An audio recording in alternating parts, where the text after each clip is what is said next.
नमस्कार दोस्तों, मैं मुकेश। दोस्तों, अंतरिक्ष की दुनिया में एक ऐसा धमाका हुआ है जिसकी गूंज सीधे वॉशिंगटन से लेकर के मॉस्को तक पहुंच गई है।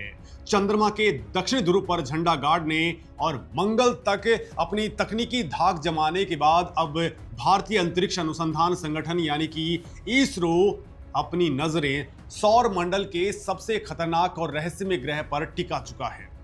बिना कोई शोर शराबा किए, बिना कोई बड़े इवेंट किए इसरो ने गुपचुप तरीके से एक ऐसा मिशन फाइनल कर लिया है जो सीधे तौर पर दुनिया की सबसे बड़ी स्पेस एजेंसियों के पसीने छुड़ाने वाला है। इस मिशन में रूस की रोसकॉस्मोस ने भी एक ऐसा दांव चला है जिसने ग्लोबल स्पेस रेस के समीकरण पूरी तरह से बदल दिए हैं। अब हर किसी के दिमाग में बस यही सवाल घूम रहा है कि चंद्रयान 4 और गगनयान की खबरों के बीच इसरो ने शुक्रयान को लेकर के ऐसा क्या कर डाला है जिसने स्पेस जगत में मचा डाला है तहलका। शुक्र मिशन को लेकर के इसरो ने कौन सा काम पूरा कर लिया है जिसकी भनक किसी को नहीं थी। दोस्तों, शुक्र ग्रह के कौन से राज इसरो बाहर लेकर के आने वाला है? आखिर रूस ने इस मिशन में इसरो की कौन सी ऐसी मदद करने का ऐलान कर दिया है जिसने नासा को भी डरा दिया है? लेकिन दोस्तों, यहां पर एक और बड़ा सवाल है कि आखिर शुक्र पर इसरो क्यों रोवर नहीं भेज रहा है? क्या है भारत का ये मिशन? तो चलिए दोस्तों, मैं पूरी खबर आपको विस्तार से बताने वाला हूं जो आपके लिए बेहद काम की साबित होने वाली है। लेकिन उससे पहले आपसे गुजारिश है, अगर आपको ये खबर अच्छी लगती है तो चैनल को सब्सक्राइब करना बिल्कुल मत भूलिएगा। और इस मिशन के बारे में आपके पास में कौन सी इंफॉर्मेशन है, आप कमेंट करके मुझे जरूर बताएंगे।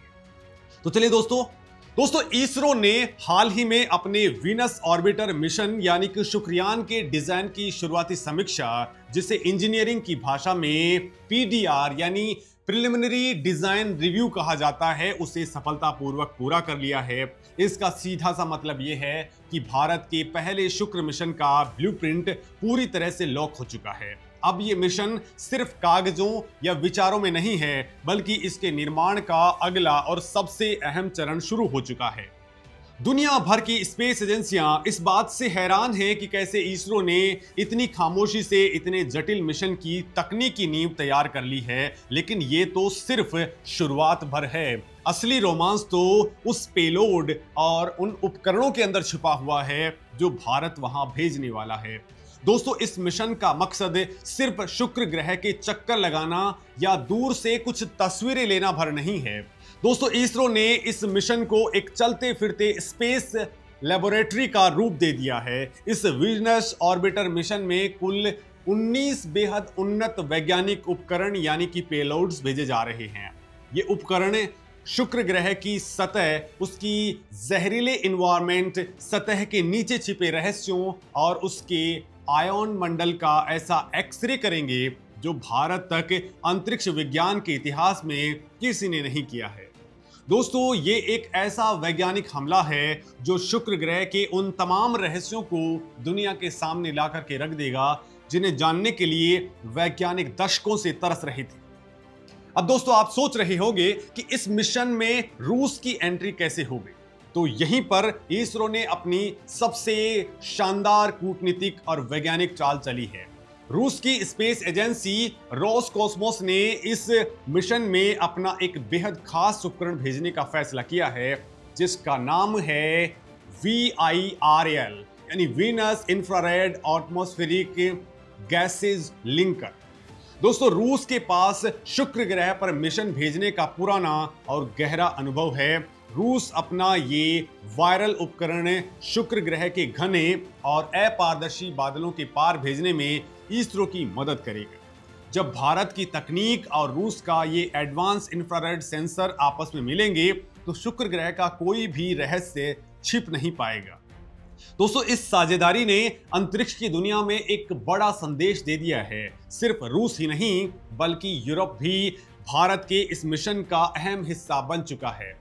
दोस्तों स्वीडन के इंस्टीट्यूट ऑफ स्पेस फिजिक्स ने भी अपने विनेसियन न्यूट्रल्स एनालाइजर यानी VNA उपकरण को इसरो के इस मिशन के साथ जोड़ा है।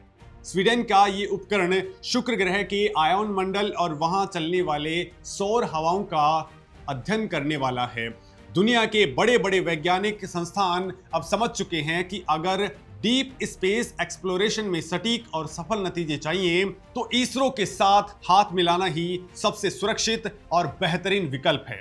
भारत का ये मिशन अब सिर्फ एक राष्ट्रीय वैज्ञानिक मिशन नहीं रहा है, बल्कि ये एक ग्लोबल साइंटिफिक पावर हाउस बन चुका है। लेकिन यहां एक सवाल हर किसी के जहन में उठ रहा है। जब इसरो ने चंद्रमा पर अपना प्रज्ञान रोवर उतार लिया था, जब भारत मंगल ग्रह तक अपनी पहुंच बना चुका है, तो फिर शुक्र ग्रह पर कोई रोवर क्यों नहीं भेजा जा रहा है?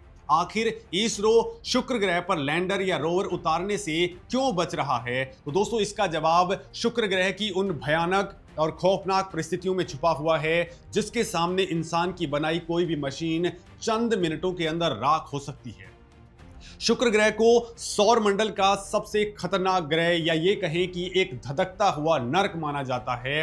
वहां का औसत तापमान ही लगभग 465 डिग्री सेल्सियस रहता है।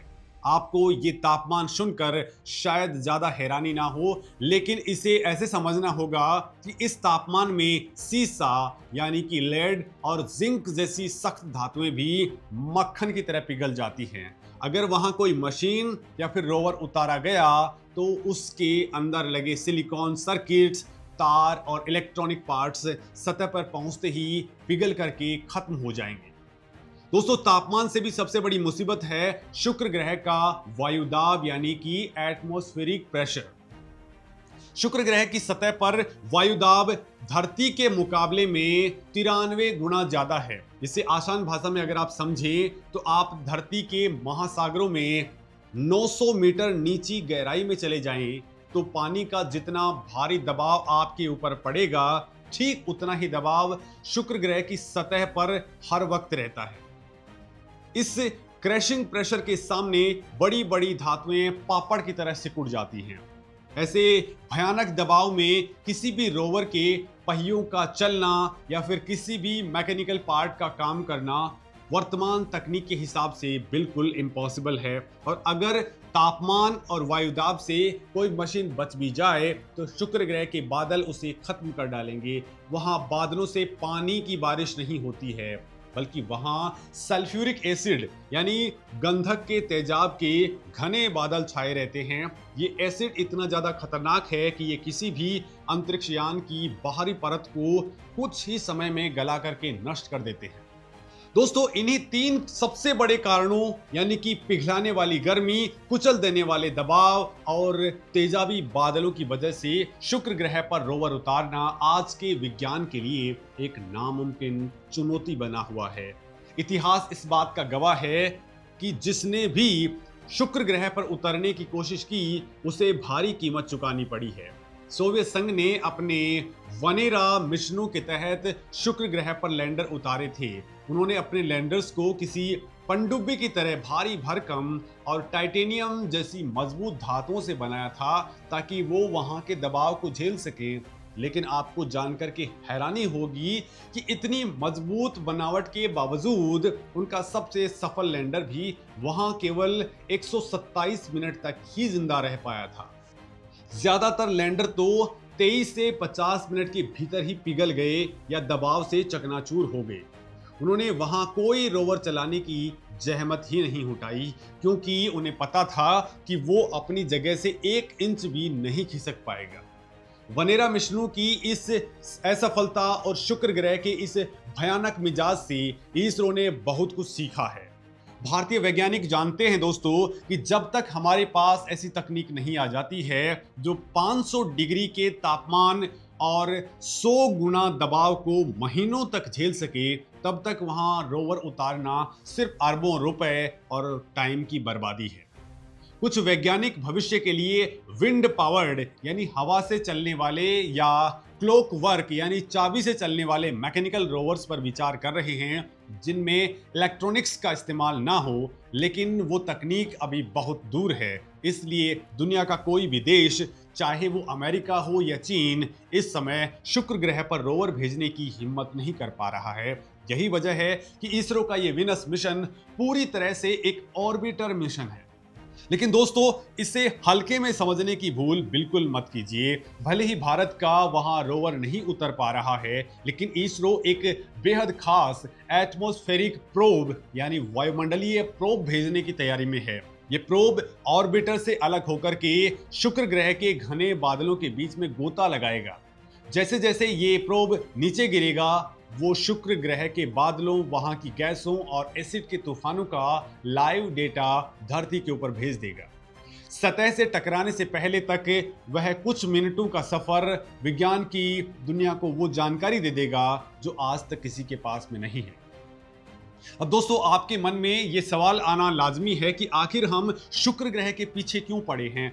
दोस्तों, वहां पर ऐसा आखिर क्या है जिसे जानने के लिए अरबों किलोमीटर दूर इतने भारी भरकम उपकरण भेजे जा रहे हैं। तो दोस्तों, इसका जवाब हमारे अपने अस्तित्व से जुड़ा हुआ है।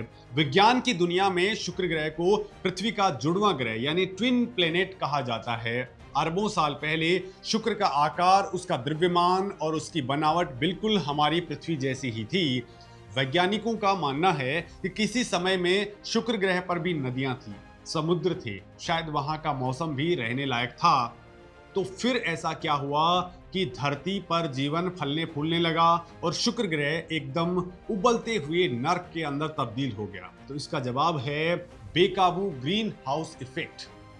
दोस्तों, शुक्र ग्रह के वातावरण में कार्बन डाइऑक्साइड की मात्रा इतनी ज्यादा बढ़ गई कि उसने सूरज की गर्मी को सोखना शुरू कर दिया, लेकिन उसे वापस अंतरिक्ष में जाने नहीं दिया। धीरे धीरे वहां के सारे समुद्र उबल करके भाप बन गए और वो ग्रह हमेशा के लिए बर्बाद हो गया। इसरो का ये मिशन इसी सबसे बड़े सवाल का जवाब खोजने निकला है कि आखिर शुक्र ग्रह के साथ में ऐसा क्या हुआ था और क्या भविष्य में हमारी पृथ्वी का भी यही अंजाम होने वाला है। इसरो शुक्र ग्रह की सतह के नीचे चल रही उथल पुथल को भी मापेगा। वहां मौजूद सक्रिय ज्वालामुखियों, उप सतह की बनावट और वातावरण की परतों का जो 3D मैप भारत तैयार करेगा, जो आने वाले दशकों तक पूरी दुनिया के वैज्ञानिकों के लिए एक रेफरेंस बुक का काम करेगा। दोस्तों, ये मिशन ये भी पता लगाएगा कि क्या शुक्र ग्रह के ऊपरी बादलों में, जहां तापमान थोड़ा सामान्य रहता है, जीवन के कोई सूक्ष्म कण यानी माइक्रोब्स वहां मौजूद हो सकते हैं या फिर नहीं। अब दोस्तों, इसकी अगर लॉन्चिंग की बात करें तो इसरो की योजना के मुताबिक अगर सब कुछ सही डायरेक्शन के अंदर चलता रहा तो इस महत्वाकांक्षी मिशन को मार्च 2028 के बाद अंतरिक्ष में लॉन्च किया जा सकता है। ये वो समय होगा जब पृथ्वी और शुक्र ग्रह एक दूसरे के सबसे अनुकूल पोजीशंस के अंदर होंगे, जिससे से कम ईंधन के अंदर इस यान को शुक्र की कक्षा में स्थापित किया जा सकेगा। भारत का ये कदम वैश्विक स्पेस में उसकी स्थिति को कई गुना ज्यादा मजबूत करने वाला है। जहां दोस्तों आज पूरी दुनिया केवल चंद्रमा पर बेस बनाने या मंगल ग्रह पर जीवन खोजने की होड़ में अंधी दौड़ में लगी है, वहीं इसरो ने शुक्र ग्रह पर अपना फोकस बढ़ाकर एक ऐसा रणनीतिक और दूरदर्शी कदम उठाया है। दोस्तों, नासा और यूरोपीय स्पेस एजेंसी भी भविष्य में शुक्र ग्रह के लिए अपने मिशन प्लान कर रहे हैं, लेकिन इसरो की रफ्तार, सटीकता और कम बजट में बेहतरीन परिणाम देने की क्षमता उन्हें कड़ी चुनौती दे रही है। भारत अब स्पेस साइंस में किसी का पिछलगू नहीं है, बल्कि वो खुद नए रास्ते बना रहा है। दोस्तों, आपको क्या लगता है, क्या इसरो का ये शुक्रयान मिशन हमें ये बता पाएगा कि क्या कभी शुक्र ग्रह पर भी इंसानों जैसी कोई सभ्यता बसती होगी जो ग्लोबल वार्मिंग की वजह से हमेशा के लिए राख हो गई? और क्या अंतरिक्ष की इस नई रेस में भारत अमेरिका और चीन को पूरी तरह से पछाड़ करके स्पेस का नया बॉस बनने वाला है? दोस्तों, इस मामले में आपके क्या कमेंट्स हैं? कमेंट सेक्शन में जाकर के जरूर लिखें। साथ ही हमारे वैज्ञानिकों के लिए जय हिंद लिखना बिल्कुल ना भूलें। नमस्कार दोस्तों।